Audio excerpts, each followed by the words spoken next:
ఇప్పుడంటే మనం Google maps పెట్టుకుంటున్నాం. అప్పట్లో అడవుల్లో మీరు ఎలా ఫాలో అయ్యేవాళ్ళు? ఫస్ట్ పైలట్ ఆయన ఉంటాడు, ఆయన తర్వాత మరో ఇద్దరు మెంబర్స్ ఉంటారు కాబట్టి ఇక్కడ సూర్యుడు ఉండడు. దక్షిణం వైపు ఇటు సైడ్ మేడారం ఉంది, పోవాలి. ఒక అడవి ఎట్లుంటది, తర్వాత వాగులు ఏముంటాయి, తర్వాత బాటలు ఏమొస్తాయి, ఇవన్నీ అండర్స్టాండింగ్ ఉంటది. మనిషి ఏమైనా అంటే పరధ్యానం ఉన్నాడు అనుకో, మళ్ళీ గుండ్రగా తిరుగుతాడు, అక్కడే తిరుగుతుంది. ఇట్లా తిరగకుండా పైలట్ చాలా సీరియస్ గా ఉంటాడు. తన ఆలోచన అంతా కూడా కంప్లీట్ గా ఆ పోయే డైరెక్షన్ స్ట్రైట్ గా పోతుండా లేదనేది తనది ఉంటది. మిగిలిన డిప్యూటీ కమాండర్ ఉంటది, కమాండర్ ఉంటది. కొన్ని సందర్భాలు తప్పినాయి. 1 గంట పోవాల్సింది 8 గంటల ప్రయాణం అయిన సందర్భాలు అనేకంగా ఉన్నాయి. మేము డ్రెస్ ఉన్నాం కాబట్టి వాళ్ళు గమనించి హెడ్ కానిస్టేబుల్ ఏంటంటే బాజు ఆటో భయ్యా అని చెప్పి ఈ అడవిలో బట్టి హిందీలో మాట్లాడేది. వెంటనే మేము డౌట్ చేసి ఇది పోలీసులు అనే దాంతో వెంటనే మేము వెపన్ కార్ట్ చేసినాం. ఏపీఎస్పీ పోలీసులు ఎక్కడ కూడా మా పైకి దాడికి రాలే. వాళ్ళు ఎవరు వచ్చిందంటే సివిల్ పోలీసులు కూడా అందరు కాదు. మళ్ళీ ఒక కానిస్టేబుల్ నడవకపోతే ఒక తన్నదండి మా దాంట్లో ఒక సభ్యుడు ఆ టైంలో లోడ్ చేసుకుని ఏదన్నా ఫైర్ చేసి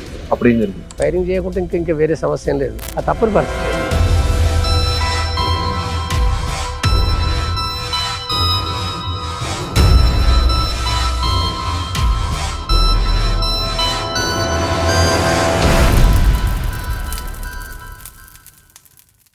ఎస్, ప్రస్తుతం నా ముందు ఉన్నారు మావోయిస్ట్ సీనియర్ మాజీ నేత, కేంద్ర కమిటీ మాజీ సభ్యులు జంపన్న గారు. నాకు ఒక చిన్న డౌట్ సార్, మీరు అన్నారు ఎగ్జాక్ట్ పాయింట్ కొద్దాము.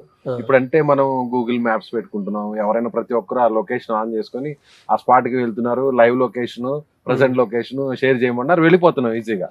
అప్పట్లో అడవుల్లో ఇటు చూసిన చెట్లు ఉంటాయి, అలాంటి ఏం లేవు. మీరు ఎలా ఫాలో అయ్యేవాళ్ళు? అంటే డైరెక్షన్ లోపలనే ఎలా గుర్తుపెట్టేవాళ్ళు?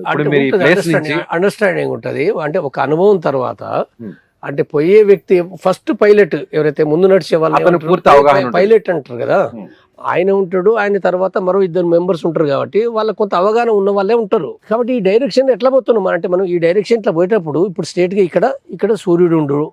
మనం ఎటు పోవాలి? ఇప్పుడు మనం పోవాల్సింది దక్షిణం పోవాలని అనుకుంటే, అంటే ఇప్పుడు ఇది పడమట కదా, ఇది పడమట, ఇది తూర్పు, మనం దక్షిణం కాబట్టి దక్షిణం వైపు ఇటు సైడ్ మేడారం ఉంది, పోవాలి. పోయేటప్పుడు అంటే మధ్యలో పట్ల ఏమేమి వస్తాయని కూడా అండర్స్టాండింగ్ ఉంటది. ఒక అడవి ఎట్లుంటది, తర్వాత వాగులు ఏముంటాయి, తర్వాత బాటలు ఏమొస్తాయి, ఇవన్నీ అండర్స్టాండింగ్ ఉంటది. ఈ అండర్స్టాండింగ్ బట్టి పోయేటప్పుడు మనిషి ఏమైనా అంటే పరధ్యానం ఉన్నాడు అనుకో, పరధ్యానం ఉంటే ఏమైతుంది, మళ్ళీ గుండ్రగా తిరుగుతాడు, అక్కడే తిరుగుతుంది. గుండ్రగా తిరిగిన తర్వాత కథం అయిపోయినట్టుగా. కాబట్టి అట్లా తిరగకుండా పైలట్ చాలా సీరియస్ గా ఉంటాడు. తన ఆలోచన అంతా కూడా కంప్లీట్ గా ఆ పోయే డైరెక్షన్ స్ట్రైట్ గా పోతుండా లేదనేది తనది ఉంటది. తనే కాకుండా మిగిలిన డిప్యూటీ కమాండర్ ఉంటది, కమాండర్ ఉంటది అవగాహన. కాబట్టి ఇదంతా కూడా అబ్జర్వేషన్ ఉంటది. కాబట్టి సాధారణంగా తప్పరు. కొన్ని సందర్భాలు తప్పినవి కూడా ఉన్నాయి. కొన్ని సందర్భాలు తప్పినాయి. 1 గంట పోవాల్సింది 8 గంటల ప్రయాణం అయిన సందర్భాలు అనేకంగా ఉన్నాయి. ప్రయాణాలు రాత్రుల పూట కూడా సాగిస్తుంటారు? సాగిస్తాం. రాత్రి పూట ఎలా కనిపిస్తుంది అంటారు? అప్పుడంటే సూర్యుడు, మీరు చెప్పినట్టు పగటి పూట సూర్యుడు, నక్షత్రాలు ఉంటాయి కదా.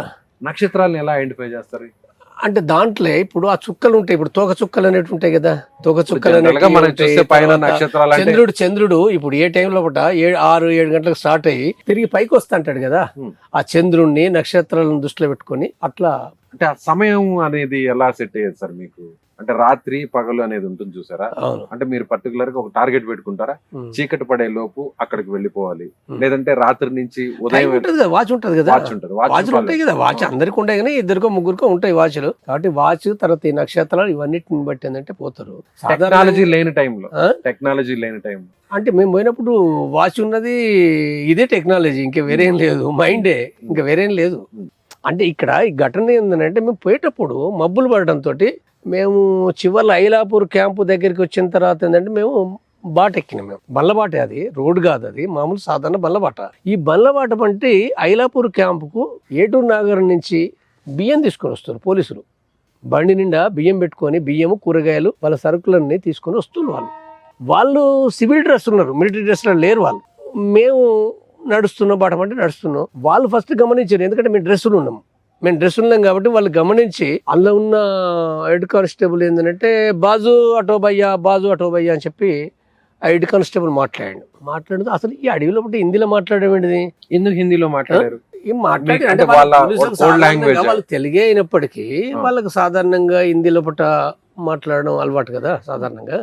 అంటే వాళ్ళు ఏపీఎస్పీ పోలీసులు, వాళ్ళు సివిల్ పోలీసు కాకుండా ఏపీఎస్పీ వాళ్ళు మాట్లాడారు. వాళ్ళు మాట్లాడడంతో వెంటనే మేము డౌట్ చేసి ఇది పోలీసులు అనే దాంతో వెంటనే మేము వెపన్ కార్ స్టేషన్ వెంటనే వెళ్ళినప్పుడు పోలీసులు అన్సప్ చెప్పినాం మేము. అన్సప్ చెప్పినప్పుడు ఒక పోలీస్ కానిస్టేబుల్ తను కూడా లోడ్ చేసిండు. మీరు ఎంతమంది ఉన్నారు అప్పుడు? మేము ఉన్నది 6 అప్పుడు.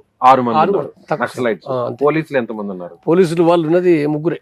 మీరు వెపన్స్ తో ఉన్నారు. వెపన్స్ ఎన్ని వెపన్స్ ఉన్నాయి మీ దగ్గర? 6 మంది దగ్గర 6 వెపన్స్ ఉన్నాయి. వెపన్స్ ఏ వెపన్స్ ఉన్నాయి సార్? 303, 8mm అవే. ఆనాడు AK-47 కూడా ఏం లేవు అప్పటికి అంతే మామూలు ఆనాటికి. తర్వాత వచ్చినాయి పోలీసులు. వాళ్ళ దగ్గర వెపన్స్ ఉన్నాయి. 303 ఉంది. ఓన్లీ 303 ముగ్గురు. వాళ్ళ ముగ్గురికి మీరు 6. ఏం జరిగింది? మేము హ్యాండ్సప్ చెప్పినాం. వెంటనే పోయిన స్పీడ్కి వెళ్ళిపోయి అక్కడ పోలీసుల దగ్గర నుంచి వెపన్స్ గుంజుకొని బండి అతను రైతు బండిని అడవులకు తీసుకుపోవాలని చెప్పి అనటంతో అడవులకు లోపలికి అంటే బాటను తప్పించేసి సాధారణంగా బాట లేకుండానే లోపలికి తీసుకుపోయినాం. ఇప్పుడు ఆ టైంలో మీరు హ్యాండ్సప్ అన్నారు, వాళ్ళు మీకు సరెండర్ చేశారా?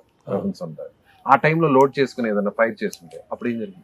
మేము వాళ్ళు ఫైర్ చేస్తే మేము ఫైర్ చేసేటోళ్ళని తప్పనిసరి ఫైరింగ్ చేయాల్సిందే. ఫైరింగ్ చేయకుంటే ఇంకా వేరే సమస్య ఏం లేదు. మమ్మల్ని మేము రక్షించుకోవాలనుకున్నా తప్పదు కదా, ఆ తప్పని పరిస్థితి. అంటే మేము ఫైర్ చేసినా వాళ్ళు చేసేవాళ్ళు, వాళ్ళు చేసినా మేము చేసేవాళ్ళం. కానీ యాక్చువల్ గా వాళ్ళు చేయలే, మేము చేయలే. లోడ్ చేసిండ్రు పోలీస్ కానిస్టేబుల్. వాళ్ళ దగ్గర వెపన్స్ ఉన్నాయి. ఉన్నది. మీ దగ్గర వెపన్స్ ఉన్నాయి. మా దగ్గర వెపన్స్ ఉన్నాయి. లోడ్ చేసినాం కానీ ఎవరు ఫైర్ చేయలే. వెంటనే స్పీడ్కి వెళ్ళిపోయి హ్యాండ్సప్ చెప్పేసి ఏంటంటే లోపలికి తీసుకుపోయి మాట్లాడినా వాళ్ళతోటి. వాళ్ళనేమి ఫస్ట్ ఒక్కసారి అంటే ఒక కానిస్టేబుల్ నడవకపోతే ఒక తన్నుదన్నిండు మా దాంట్లో ఒక సభ్యుడు. కానీ ఎవరు మేమేమి వాళ్ళని తిట్టలేదు, కొట్టలేదు. చాలాసేపు ఒక 2 గంటల సేపు మాట్లాడి అక్కడ వాళ్ళ దాంట్లో నుంచి బియ్యం మాకు కావాల్సినవి ఒక 6-7 కేజీల బియ్యం, కొన్ని కూరగాయలు అవి తీసుకున్నాం అంతే. అంతకంటే ఇంకా వేరే ఏం తీసుకోలే. మరి వెపన్స్? తుపాకులు తీసుకున్నాం మేము. తుపాకులు తీసుకున్నాం. వాళ్ళు కొద్దిగా బాధపడ్డారు, ఇబ్బంది పడ్డారు, వాళ్ళు ఏడ్చారు కూడా. మా తుపాకులు తీసుకుంటే మా జాబ్స్ పోతాయి, మీరు మంచోళ్ళే, మీరు కరెక్ట్ లే, మేము ఎక్కడైనా మీకు వ్యతిరేకంగా. ఎంత వయసు వాళ్ళు పోలీసులు? లేదు, ఆ హెడ్ కానిస్టేబుల్ అప్పటికి ఆయనకు 50 సంవత్సరాలు, కొద్దిగా ఓల్డ్ ఏజే. 50 సంవత్సరాలు. మిగిలిన ఇద్దరు వాళ్ళు కొద్దిగా యంగర్స్, దాదాపు 30-32. మీరు మీ 6 మంది సభ్యులు? మేము ఇంకా తక్కువ వయసు ఉంటాం. మేము చిన్న వయసు. మేము చిన్న వయసు. వాళ్ళతో అప్పుడు ఏమని చెప్పారు వాళ్ళు పోలీసులు మీతో? మీరు ఆ వెపన్స్ మాకు అభిమానంగానే మాట్లాడారు. మీ గురించి మేము వింటున్నాం, మేమే ఎక్కడ కాల్పులు చేయాలని అనుకోవడం లేదు, మేము ఎక్కడైనా మామూలుగా తిరిగిపోతాం తప్ప మేము ఎక్కడ మీరు కనపడ్డా కాల్చొద్దని అనుకున్నాం, మేము లోపలికి పోవద్దని కూడా అనుకుంటారు, సాధారణ డ్యూటీ చేస్తున్న విషయం వాళ్ళు చెప్పారు. వాస్తవంగా ఆనాడు ఏపీఎస్పీ పోలీసు ఎక్కడైనా దాదాపు ఆనాడు మాకు ఉన్న అండర్స్టాండింగ్ కూడా ఏపీఎస్పీ పోలీసులు ఎక్కడ కూడా మా పైకి దాడికి రాలేవాళ్ళు. ఎవరు వచ్చిందంటే సివిల్ పోలీసులు కూడా అందరు కాదు. మళ్ళీ అంటే పోలీస్ స్టేషన్ లోపల ఉండే వాళ్ళ లోపల ఎవరైతే ఉన్నారో కొద్దిమంది ఆఫీసర్లు, ఉదాహరణకు సంతోష్ కుమార్ అనే సిఐ ఉన్నాడు, ఆయనది ఖమ్మం.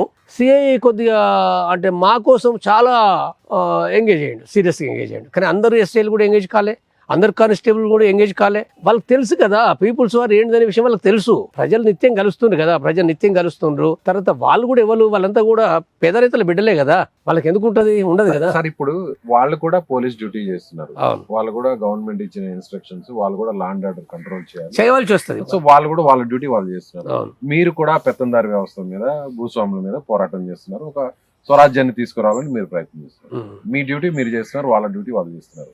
సో ఇద్దరి మధ్య కక్ష అనేది ఎందుకు ఆ స్థాయిలో పెరిగిపోయింది? పోలీసులకు పీపుల్స్ వార్ పార్టీ కక్ష ఏమీ లేదు, అనివార్యమైన యుద్ధం కాబట్టి యుద్ధం చేయడమే తప్ప. ఇప్పుడు అట్లా అనుకుంటే పీపుల్స్ వార్ పార్టీ అనేకమైన ఘటనల లోపల వాళ్ళని వదిలేసడం జరిగింది కదా. ఇప్పుడు ఈ ఘటనే ముగ్గురు వదిలేసినాం కదా. అంటే తుపాకులు ఇవ్వడం అనేది విధానం కాదు కాబట్టి ఇవ్వలే, కానీ యాక్చువల్ గా వాళ్ళకి సంబంధించిన వంట సరుకులు మళ్ళీ పంపినాం కదా మేము ఐలాపూర్ కు. అంటే తిండికి ఇప్పుడు వాళ్ళకి పోకపోతే ఇప్పుడు వర్షాలు, వరదలు, రోడ్లు లేవు. వర్షాల టైంలో మీరు ఇరుక్కుపోయినట్టే వాళ్ళు ఫారెస్ట్ లో ఇరుక్కుపోయారు. అంటే వాళ్ళ క్యాంప్ అక్కడ క్యాంప్ గానే ఏంటంటే వరదలు, వర్షాకాలం కాబట్టి ఏంటంటే తిండి సమస్య ఉంది, వాళ్ళకి కూడా సమస్య ఉంది లోపల. వాళ్ళే కాదు, అనేక ఘటనల లోపల, అనేక ఫైరింగ్ లోపల కూడా మేము అక్కడ వాళ్ళని సరెండర్ చేసుకొని వాళ్ళు వదిలిపెట్టి ఉన్నాయి కదా. ఎవరిని అట్లేం చేయలే. అందరినీ పోలీసులను చంపడం అనేది పీపుల్స్ వార్ విధానం కాదు అది.